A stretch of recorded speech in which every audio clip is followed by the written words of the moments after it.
واقعی عقل مند خواتین اس بیان کو سنیں گی تو وہ جو مسکنسپشن پیدا کیا جاتا ہے کہ جناب اسلام میں عورتوں کو آزادی نہیں ہے، جناب اسلام میں عورتوں کے لیے گھٹن ہے، اللہ اکبر، ذرا پہلے اسلام سے پہلے کے حالات پڑھو اور اس کے بعد اسلام کے آنے کے بعد عورتوں کو کیا شاندار مقام میرا دین دیتا ہے۔ اللہ کے نبی نے دا بیسٹ لوگوں کی جب مثال بیان کی، بہترین لوگوں کی مثال بیان کی، تو نبی پاک فرماتے ہیں، ترمذی کی حدیث ہے، سب سے بہتر وہ ہے جو اپنے اہل کے لیے بہتر ہو، یعنی اپنی فیملی کے لیے بہتر ہو، اور آقا فرماتے سنو میں تم سب سے زیادہ اپنے اہل کے لیے بہتر ہوں۔ نبی پاک سب سے زیادہ اپنی فیملی کے لیے بہتر۔ نبی پاک علیہ الصلوۃ والسلام سے ایک شخص نے پوچھا، حضور شوہر پر بیوی کا کیا حق ہے؟ تو آپ نے فرمایا جب وہ کھائے یعنی شوہر کھائے تو بیوی کو کھلائے، جب لباس پہنے اسے بھی پہنائے، اس کے چہرے پر نہ مارے، اسے بدصورت نہ کہے، اور اگر سمجھانے کے لیے اس سے علیحدگی کرنی پڑے تو گھر میں ہی علیحدگی کرے۔ اللہ اکبر۔ ایک بار حضرت عمر فاروق رضی اللہ عنہ کی بارگاہ میں، سنیے گا، بڑا دلچسپ واقعہ ہے۔ سیدنا عمر فاروق کا کتنا بڑا نام ہے، آپ کے جلال کی، آپ کی عدالت کی مثالیں دی جاتی ہیں، بڑے بڑے لوگ آپ کے سامنے تھر تھر کانپتے تھے۔ آپ کا گھر میں انداز کیا تھا کہ ایک شخص آیا کہ میں حضرت عمر کے پاس جاؤں اور بتاؤں میری بیوی جو ہے مجھ سے اس طرح بات کرتی ہے، اور میرا وہ انداز نہیں ہوتا جو شوہر کے سامنے ہونا چاہیے، ہوتا ہے گھروں میں ہو جاتا ہے۔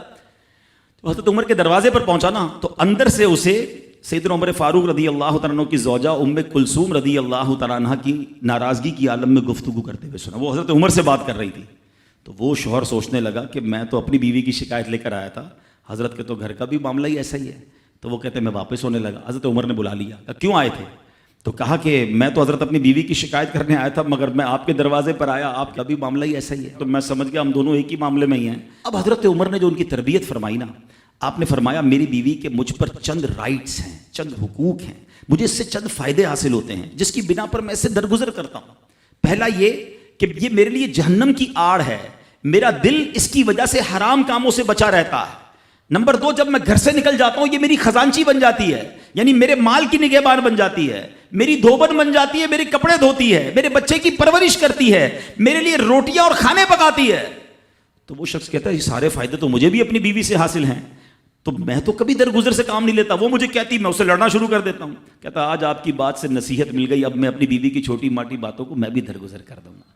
کتنی پیاری بات بتائی، ہم وہ ساری باتیں بھول جاتے ہیں، ایک غلطی پر پکڑ لیتے ہیں، ایک غلطی پر ڈانٹتے، ہر غلطی پر جناب ایسا نہیں ہوتا، ہر غلطی کی سزا سزائے موت نہیں ہوتی ہے، ہم غلطیاں نہیں کرتے۔ اگر جس طرح ہم اپنی بیوی کو اور غلطی پر ڈانٹتے وہ ڈانٹنا شروع کر دے پھر کیا حال ہوگا؟ تو ایسا نہ کرے، وہ بھی دل رکھتی ہے، ہم نے کسی انسان سے شادی کی ہے، کمپیوٹر سے نہیں کی، ٹھیک ہے نا؟ تو کمپیوٹر بھی آج کل وائرس آ جاتا ہے، تو وہ تو انسان ہے، غلطی ہو گئی کوئی بات نہیں۔ تو سبحان اللہ، اتنا پیارا مذہب ہے۔